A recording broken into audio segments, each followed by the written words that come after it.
तो फिर new NCL के मुद्दे पे कोर्ट में केस चलना ही नहीं चाहिए, खत्म हो जाए। उन्होंने हलफनामा दिया है, ये सच्चाई है। जो एफिडेविट दिया गया अध्यक्ष महोदय गुस्सा गए और नोटिस जारी कर दिए। मैंने उनका इशारा ये फैसला आना है, उस फैसले में भविष्य छिपा है उन अभ्यर्थियों का जिन्होंने बिहार कर्मचारी चयन आयोग प्रथम 2014 इंटर स्तरीय की जो बहाली के लिए फॉर्म भरा था, उनका क्या होगा। बने रहे। नमस्कार, आदाब, सत श्री अकाल। लाइव नेशन 7 में आपका स्वागत है। मैं शादाब मलिक। अगर अभी तक आप लोगों ने हमारे चैनल को सब्सक्राइब नहीं किया है तो ज़रूर सब्सक्राइब कर लें। बिहार कर्मचारी चयन आयोग में 2014 प्रथम इंटर स्तरीय बहाली की प्रक्रिया चल रही है।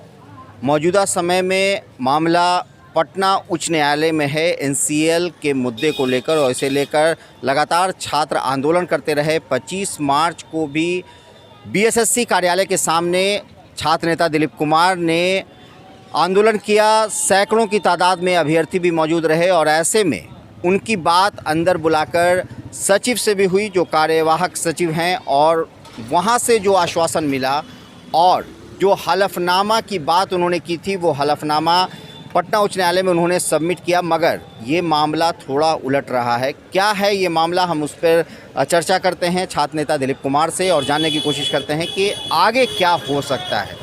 दिलीप, लाइव नेशन 7 में आपका स्वागत जी। बहुत बहुत धन्यवाद। आप लोगों की बात 25 मार्च को हुई थी बीएसएससी के कार्यवाहक जो सचिव हैं उनसे, और उन्होंने कई तरह की बातें की। ऐसा लगने लगा था कि मामला अब मतलब रिज़ल्ट की तरफ जा रहा है, सुधार की तरफ जा रहा है। मगर जो हलफनामा सामने आया है, उस हलफनामे में फिर ऐसा लग रहा है कि एनसीएल को मानने को तैयार नहीं है बीएसएससी। तो क्या लगता है, क्या होगा?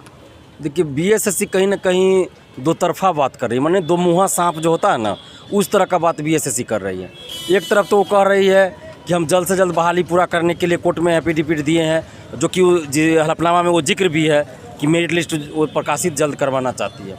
और दूसरी तरफ वो सामान्य प्रशासन विभाग और विधि विभाग से वो परामर्श भी लेती है न्यू एनसीएल के मुद्दे पे, जो 25 फरवरी को ही मिल गया था इनको। तो जब सामान्य प्रशासन विभाग और विधि विभाग से इनको मिल गया दिशा निर्देश, तब तो फिर न्यू एनसीएल के मुद्दे पे कोर्ट में केस चलना ही नहीं चाहिए, ख़त्म हो जाना चाहिए। और एफिडेविट में इनको जो कोर्ट में हलफनामा इन्होंने दिया, उसमें ये स्पष्ट लिख देना चाहिए ताकि हाँ, दिशा निर्देश मिल गया है, जो हम न्यू एनसीएल को एक्सेप्ट करते हुए और मेरिट लिस्ट जारी करना चाहते। लेकिन इन्होंने फिर चाल चल दिया। चाल ये चल दिया कि मेरिट लिस्ट जारी करवाने की बात तो इन्होंने किया है कि हम जारी करवाना चाहते हैं, आप आदेश दीजिए।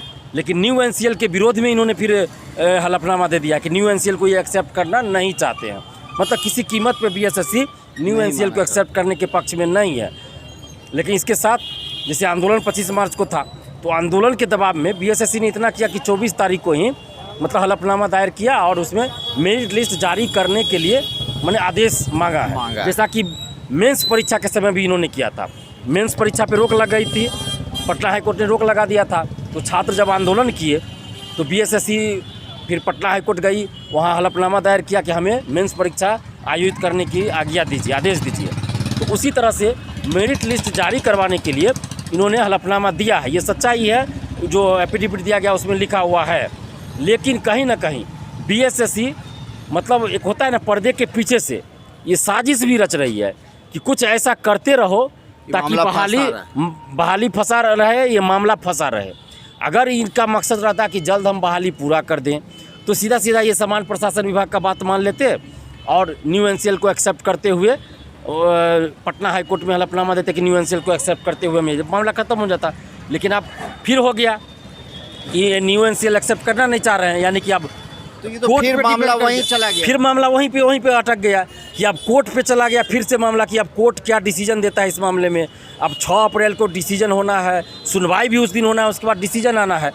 तो अब क्या सुनवाई में होगा, डिसीजन क्या जज देते हैं, अब इस पर डिपेंड करता है। इस पर तो आपसे बात ये हुई कि अगर मान लेता है कोर्ट तो फिर आगे ये लोग किसी दूसरे बेंच में नहीं जाएंगे। हाँ, ये उन्होंने कहा था। हमने उनसे सवाल किया, 2 सवाल किया कि अगर जो पिटिशनर अगर वो केस वापस ले लेते हैं तो क्या आप मेरिट लिस्ट जारी कीजिएगा। तो उन्होंने कहा कि नहीं, वो केस वापस ले ले, कुछ करे, हमको मतलब नहीं है।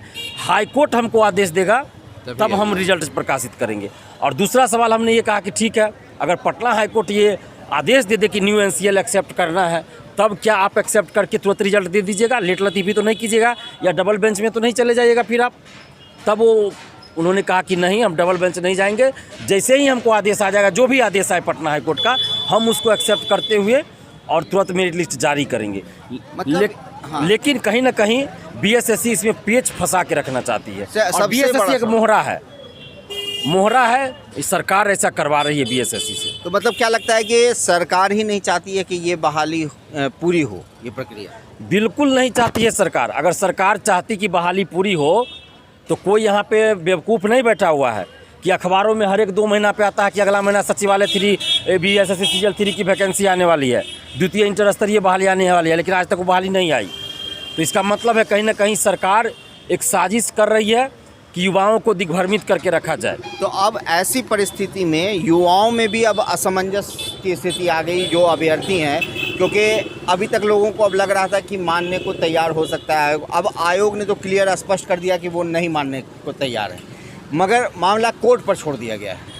तो कोर्ट अब क्या डिसीजन लेगा, यानी कि अब 6 अप्रैल को ही ये सब पता चल पाएगा? हाँ, निश्चित रूप से अब कोर्ट पे ही सब कुछ डिपेंड करता है कि 6 अप्रैल को सुनवाई होती है तो क्या बहस होता है, किस तरह से बहस होता है और जजमेंट कैसा आता है, जजमेंट क्या आता है, कब आता है। तो हम लोग तो यही चाहेंगे कि जजमेंट 6 अप्रैल को सुनवाई भी हो जाए और जजमेंट भी आ जाए, ताकि ये बहाली जल्द पूरी हो, मेरिट लिस्ट जल्द आ जाए और सबके साथ न्याय हो। हम तो यही विनती कर रहे हैं सबसे कि न्यू एनसीएल को भी एक्सेप्ट कर लिया जाए, ओल्ड एनसीएल, न्यू एनसीएल सबको एक्सेप्ट किया जाए, किसी के साथ अन्याय न हो और जल्द से जल्द मेरिट लिस्ट जारी हो जाए और जजमेंट 6 अप्रैल को ही आ जाए, ताकि जल्द से जल्द मेरिट लिस्ट जारी हो जाए। क्योंकि अब जैसे स्थिति बन रही थी तो मामला लग रहा था कि सुलझ जाएगा, मगर जो स्थिति पैदा की जा रही है, ये तो कहा जाएगा कि आप हालात ऐसा बना रहे हैं। आपने CGL 2 में ले लिया, जो न्यू एनसीएल है उसको मान्य दे दिया, यहाँ पर नहीं ले रहे, तो क्या ये एक जो आपको पॉइंट क्या नज़र आता है कि क्या कारण है कि CGL 2 में एक्सेप्ट कर लिया और अब है कि एकदम उस पर अड़े हैं कि इसको नहीं माना जाए? देखिए, मुझे लगता है कि आयोग ने इसको प्रतिष्ठा का विषय बना लिया है और मैंने ये सवाल भी किया उनसे कि आपको नोटिस जारी करने की क्या ज़रूरत थी कि हम न्यू एनसीएल एक्सेप्ट नहीं करेंगे। आप काउंसलिंग करवाते, काउंसलिंग में आप एक्सेप्ट करिएगा कि नहीं करिएगा, आप उस समय देखते। आपने पहले नोटिस क्यों जारी किया इस चीज़ के लिए? CGL 2 में तो आपने नोटिस जारी नहीं किया था ऐसा कुछ कि हम मानेंगे कि क्या करेंगे नहीं करेंगे। विज्ञापन में जो था उसके अनुसार आप काउंसलिंग करवाते। तो उनका साफ साफ ये कहना था कि आप लोग यूट्यूब पे इतना चलाते हैं, किसी भी चीज़ को बार बार चलाते हैं, तो अध्यक्ष महोदय गुस्सा गए और नोटिस जारी कर दिए। मैंने उनका इशारा ये था, गुस्से में वो इतने अभ्यर्थियों के भविष्य को खराब करने की बात, बस यही कहना था। मैंने उनका कहना है कि हमने मैंने कह तो नहीं रहे थे, लेकिन उनका भाव ये इनडायरेक्ट रूप से यही भाव था कि ये जो 3-4 यूट्यूबरों ने, जो बार बार मैं कहता हूँ कि 3-4 यूट्यूबरों ने जो बार बार किसी चीज़ को लेकर चलाना, मैंने ये बात पहले भी कहा था कि दिसंबर शुरुआत में 3-4 यूट्यूबर ने इतना चला दिया एनसीएल के मुद्दा पे कि न्यू एनसीएल एक्सेप्ट होगा कि नहीं होगा, तो 14 में ये हुआ, तो 18 में ये हुआ, तो फलना में ये हुआ, चिन्ना में ये हुआ। उसके चलते आयोग ने नोटिस जारी किया और ये बात कल उन्होंने भी एक्सेप्ट किया, खुद कहा उन्होंने कि यूट्यूब पे इतना चलाया गया, आप लोगों ने चलाया। मैंने उनका इशारा था कि जो यूट्यूबर 2-3 लोगों ने चलाया। तो इसके चलते आयोग जो है सो गुस्सा आके इरिटेट होकर ये नोटिस जारी करे। तो हमने कहा भाई, अगर मान लीजिए कोई यूट्यूबर या 2-3 यूट्यूबर हो या कोई भी ऐसा कर दे, कोई चीज़ चला दे, तो क्या आप उसके चलते आप कुछ भी कर दीजिएगा? तो हंसने लगे, बोलते ये तो अध्यक्ष महोदय जानेंगे, और अध्यक्ष तो कभी मिलते नहीं हम लोगों से। तो ये कहीं ना कहीं अध्यक्ष की जो है उनकी तानाशाही है, दादागिरी कहिए इसको।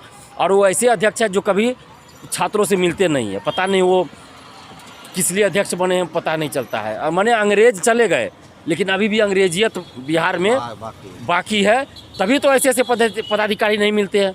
अब आप बताइए कि सुबह 11 बजे से वहाँ हज़ारों स्टूडेंट्स हैं और कहा गया कि वो 3 बजे आएंगे, अध्यक्ष से बात हुई है 3 बजे अध्यक्ष आएंगे। 3 बजे अध्यक्ष क्यों नहीं आए?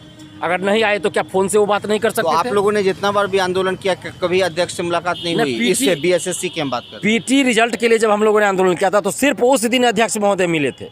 उसके बाद आज तक किसी भी आंदोलन में अध्यक्ष महोदय आते ही नहीं है, क्योंकि सोशल साइट्स के जरिए उनको पहले पता चल जाता कि आंदोलन होना है, तो वो आते ही नहीं है। यानी उस दिन क्या एक्सीडेंटली मिल गए थे? बस उस दिन एक्सीडेंटली मिल गए, उनको पता नहीं था कि इतना ज़बरदस्त आंदोलन हो जाएगा, इतना स्टूडेंट्स आए होंगे, उनको पता नहीं था। वो आ गए ऑफिस तो घिर गए स्टूडेंट्स के बीच में, तो उनकी मजबूरी थी। तो इसके वजह से उस बार वो मिल गए, लेकिन उसके बाद आज तक आंदोलन जब भी हुआ है वो ऑफिस आते ही नहीं है। बहुत बहुत धन्यवाद जी, बहुत बहुत। तो दिलीप ने जो बातें कही और जो हलफनामा बीएसएससी ने डाला है पटना उच्च न्यायालय में, उससे ये बात साबित है कि बीएसएससी अपनी बातों पर अभी भी अड़ा है कि 2014 के बाद का एनसीएल, यानी जिसे न्यू एनसीएल आप कहते हैं, उस एनसीएल को वो नहीं मानेंगे। अब ऐसे में सवाल ये खड़ा होता है कि उन अभ्यर्थियों के भविष्य का क्या होगा जिनके भविष्य को खुद बीएसएससी ने अपने उस विज्ञापन के ज़रिए, जो विज्ञापन इस बहाली को लेकर निकाली गई थी, जिसमें इस बात को मेंशन नहीं किया गया था कि 2014 के बाद का एनसीएल नहीं मान्य होगा, या फिर उन्होंने ये नहीं कहा था कि आप जो एनसीएल अभी का बनवाएं वही आपको काउंसलिंग के समय देना होगा। तो बीएसएससी के उस क्रिएट किए गए कन्फ्यूजन का हर्जाना अभ्यर्थी भुगत रहे हैं। मामला उच्च न्यायालय में है। अब देखना है कि 6 अप्रैल को जो फैसला आना है, उस फैसले में भविष्य छिपा है उन अभ्यर्थियों का जिन्होंने बिहार कर्मचारी चयन आयोग प्रथम 2014 इंटर स्तरीय की जो बहाली के लिए फॉर्म भरा था, उनका क्या होगा। बने रहे हमारे साथ, देखते रहे हमारा वीडियो। अगर अभी तक आप लोगों ने हमारे यूट्यूब चैनल लाइव नेशन 7 को सब्सक्राइब नहीं किया तो ज़रूर कर लें, साथ ही साथ ट्विटर हैंडल पर फॉलो ज़रूर करें। धन्यवाद।